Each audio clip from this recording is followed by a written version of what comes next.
The Denver principles were really the values that came together for people with AIDS.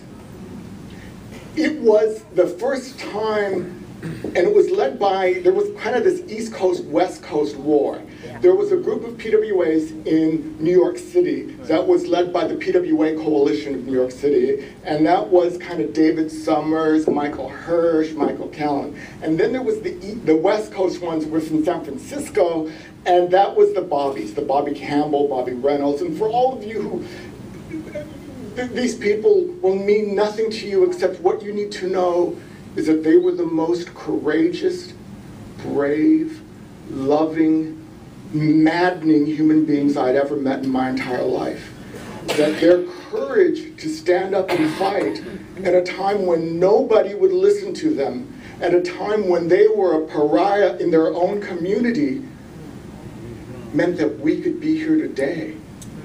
They were the ones who said that people with AIDS were not AIDS victims, they were people with AIDS.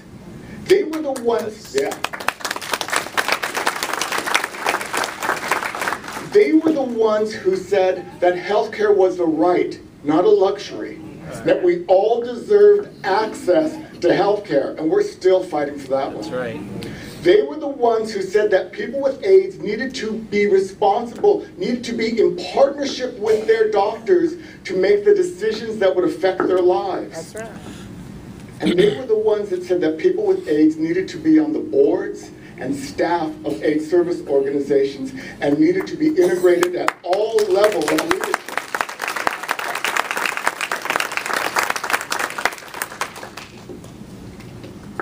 It was 1984 at the Denver conference of the National the National Gay Association meeting. See, I'm so old, I don't remember. And what I remember most about that meeting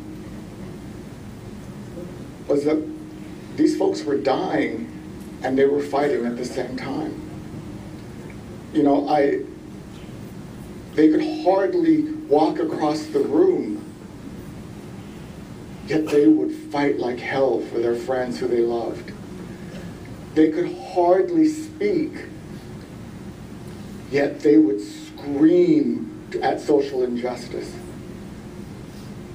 They could hardly lift their heads, but they would love each other, and they would love me, as I hope you all love each other, and love your friends and your colleagues. I was sitting at the table back there. Come on, say hello. and we were talking about the fact that one of the reasons these guys come to this meeting is because it's about the friendship and the relationship they have between each other. That they have formed this support group that helps them through this epidemic. Yeah. And you know what? That's what this meeting is about, and that's what I hope all of your lives are about. This disease is a very lonely disease. It is very scary, the isolation and the stigma that is out there. And what I want you to know, and what I think you've done so amazingly, Butch, is you've created this network of people who can love and support each other through the good times and through the bad times. Yeah. And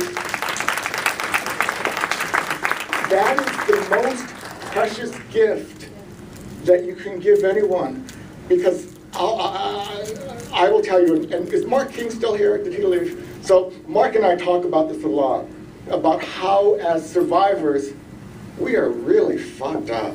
That we have experienced a level of loss, that we have experienced a level of grief, that we have experienced a level of anger that most of us deal through overeating, through drugs, through too much sex, through whatever. And that I will be very honest, I'm damaged goods. It is, no question, honey. I am a damaged goods person, and God helps the man who loves me. But that's a whole other story. But I say that because it's important to understand that. It is important, we have this unique experience that the rest of the world doesn't understand. We have this unique experience of loss. We have this unique experience of love. We have this unique experience of friendship. And what I loved about all of you back at my table there was how much I saw you cared for each other. I absolutely got it. I absolutely got that you drove together 5.5 hours from Atlanta to be here. Honey, I would drive 5.5 hours to be anywhere, let alone here. And so the fact that you all came together and do this as a community of friends, I think is extraordinarily powerful.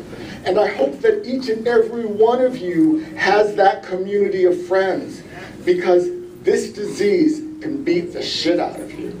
And without those friends, without those people standing by you saying, we're going to make this, we're going to get through this, it's pretty hard to do it by yourself.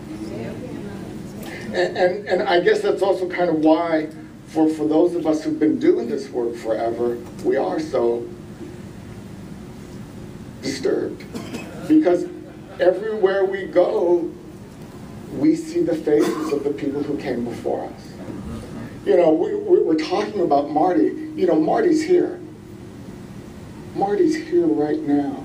He is here with us in so many different ways. And he is looking at me going, I can't believe you told that story about Mexico. That was supposed to be a secret. And you know, and all of you have stories about people that you loved, who you've lost, or who are fighting this disease.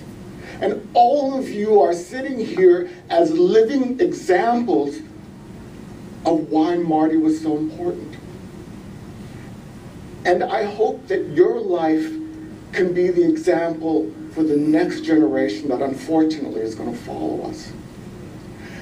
Because until we stop this epidemic, we have a lot of work to do.